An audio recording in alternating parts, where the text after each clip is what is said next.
All right, let's dive into one of the biggest debates in the container world right now, Docker versus Podman.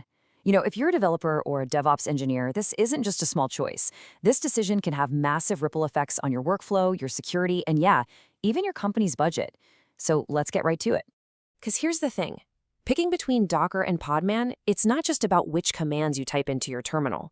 It's really about buying into a core philosophy. Are you looking for that polished, all-in-one experience?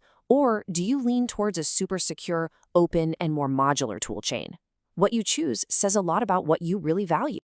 So here's how we're going to break this down. First, we'll look at the two big philosophies behind these tools. Then we're going to get into the weeds of their architecture. This is super important. We'll see how that impacts security, compare the day-to-day feel and the costs, and then wrap it all up with a clear guide to help you decide which one is right for you. Okay, so let's start at the top. At the end of the day, both Docker and Podman want to do the same thing, right? They want to make building, sharing, and running applications in containers as simple as possible. But, and this is the key, they take completely different roads to get there. Docker is what we'd call the integrated platform. Think of it as the Apple of containers, a polished, all-in-one product that's been around for a while with a massive ecosystem. Its whole philosophy is built around convenience and maturity. Podman, on the other hand, is the composable toolchain. It's built on that classic Unix idea, do one thing and do it really, really well. Its design is all about security and openness, first and foremost. And honestly, this philosophical split, it's the reason for every single difference we're about to talk about. So let's see how that philosophy actually gets built into the tools. We need to talk about architecture. This is the technical heart of the whole comparison, and it's where we find the root cause for all the differences in security and performance. And it all boils down to one simple but powerful idea, the daemon. See, Docker uses a classic client-server model. The core of its universe is this single, always-on process called the Docker daemon, or Dockered. Just picture a central control tower at an airport. It's running 24/7, it has the highest level of privileges, root privileges, and your command line is just a pilot radioing in requests to that tower over an API. So when you type docker run, your terminal isn't actually creating the container. Nope, it's just shooting a message over to that central Dockered control tower. That daemon then turns around and tells another component, Containerd, to handle the work, which finally uses the runtime runc to actually create the container. It's a layered system, sure, but remember, everything flows through that one central powerful daemon. Now, Podman just throws that entire model out the window. It is proudly daemonless. There is no central control tower. There's no background service that's always running. Instead, it uses a much more traditional model called fork exec. So think less airport control tower and more direct person-to-person communication.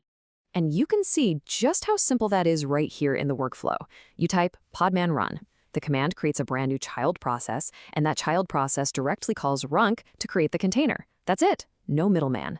And to make sure the container stays alive after your command is done, Podman starts up this teeny tiny monitor process called conmon for each container. It's just a way more direct and lightweight approach. And this architectural divide, daemon versus daemonless, it's not just a technical curiosity. It has profound, direct, and frankly enormous implications for our next topic, security. This one difference completely changes the security game for your entire system. Let's just talk about the attack surface. With Docker, you have this big, persistent daemon that's always on, running as root. For an attacker, that is a juicy, high-value target.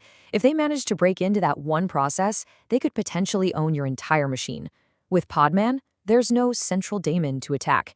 Each command is just a small, temporary process that runs with your user permissions. So the blast radius for any potential hack is just dramatically smaller.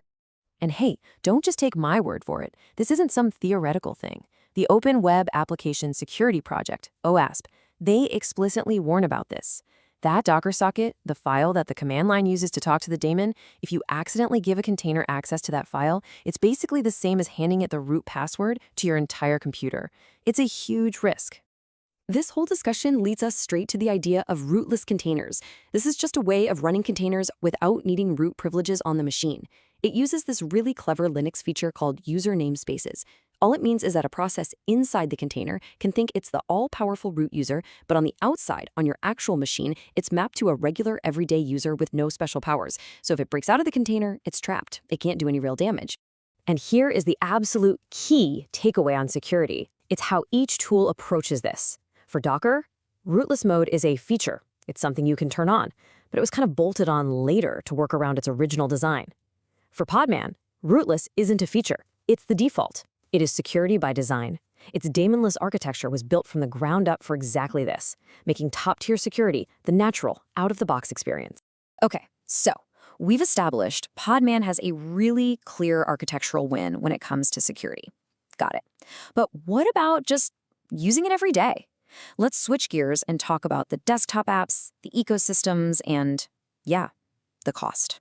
When you look at the desktop apps, Docker Desktop is obviously the super mature, polished veteran in the space. Podman Desktop is newer, but it's really clean and evolving incredibly fast. Docker boasts this massive marketplace of extensions, while Podman is building up a more open model.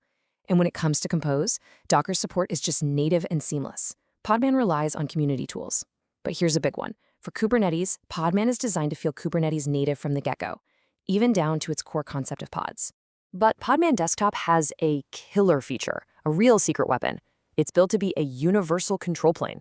What does that mean? It means from one app, you can manage containers running on Podman and containers running on Docker. This is honestly a brilliant move. It means you can install Podman Desktop today, keep using your existing Docker setup, and then slowly, gently migrate your work over to Podman's more secure engine whenever you're ready. It's a super smooth migration path, not a rip-and-replace nightmare. And that brings us to the elephant in the room: money. Licensing. Docker Desktop runs on a freemium model. It's totally free for you, for personal use, for small businesses. But if your company has more than 250 employees or makes more than $10 million in revenue, a paid subscription becomes mandatory. Podman and Podman Desktop, they are completely free and open source. For everyone, forever, forever. For a big company, we're not talking about a small difference. This is a major financial decision. So we've covered a lot: the philosophy, the architecture, security, the user experience. Let's bring it all home and answer that original question. Which tool is actually right for you? Let's make this simple with a clear framework based on what you care about most.